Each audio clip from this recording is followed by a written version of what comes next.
This is Lisa Loeb we're talking with. Now, I want to ask you about, I guess, the progression to doing music for kids. I didn't realize you were doing music for kids until I had kids. And Yes. then I discovered the music that you were doing, and it is incredible the way that not only is it enjoyable as a parent, but the kids, our kids, at the earliest of ages, latched right onto it. Oh, I'm so We could glad. have we could have put anything on that you had recorded and produced, and they've loved every single song. They stopped what they're doing and they listen. What was that progression? Is kids music something you always wanted to do and just finally get the chance to, or how did that Well, work? first of all, thank you so much for the kind words about the music. It is meant for all ages, but definitely geared towards kids. I started making kids music not because I liked kids or new kids. I'm just a very nostalgic. Now I do, and now I've got an 8-year-old. Sorry, just turned eight, and a 10-year-old, and I've met many, many kids now, and I like good people who are interesting, and a lot of those happen to be kids. But I started making kids music because of my nostalgia from my childhood. I was born in the late 60s, grew up in sort of the 70s and early 80s.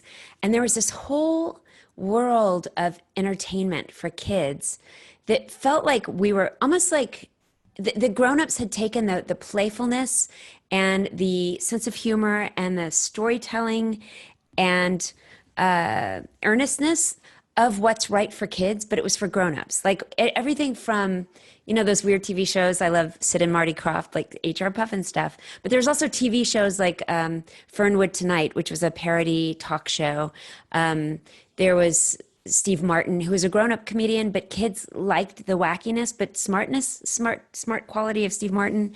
There was a lot of kind of crossover. Even when I was a kid, we had these tiny dolls. I should know, they're called Flower Power dolls, I think. They were like mini Barbies. And they came with a record. They came with a 45 that was a little bit thick. It was orange or yellow. And it was this groovy music, and you'd stick the doll in the middle of your turntable, and it would go around. And it was kind of like they skipped over the idea of kids. It was just these groovy dolls. Like they didn't know that a 6-year-old was going to be playing with them, with like these powerful women singing about I don't know what. And so I wanted to do that. I wanted to be in that kind of playful, kind of commercial, but great storytelling place that we were exposed to with the album Free to Be You and Me, with the album Really Rosie by Carole King, where she used her real band. It just sounded like a real record, but she happened to use Maurice Sendak's stories as her lyrics. And I always wanted to do something like that. And a lot of times, especially, I come from the 80s and 90s singer-songwriter, kind of pop singer-songwriter tradition. You end up writing a lot about love, and you're in your early 20s, and that's just what you're writing about. But when I pivoted to write in the children's field, I really got back in touch with the storytelling that I love and realized that there are so many different ways that you can sing a song. And the more I do it, the more I sink into that place where songs really are more ageless, for all ages. They tell stories. They might highlight a certain value, like respecting others, but without hitting someone over the head with that.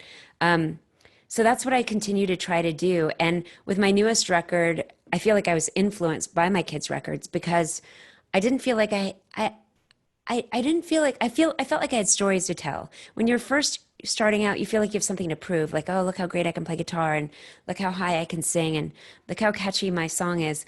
But when you've been doing it for a long time, you're really just trying to write great songs and tell people where you are now.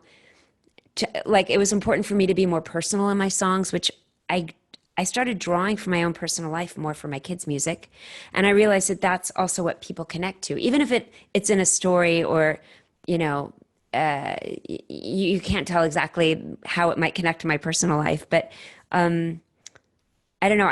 I love writing children's songs. It lets you really go outside of the box, really work with different genres, and um, I really enjoy it. It's more, but it is based in nostalgia more than kids, loving kids. And I will say some of the songs live, I do more of the fun, repetitive nursery rhyme songs or songs that are silly or have some movement to go along with. That's great live, but on the record, listening, like what you're saying with your kids listening, you have more of a chance to take in all the images and the wordplay and everything.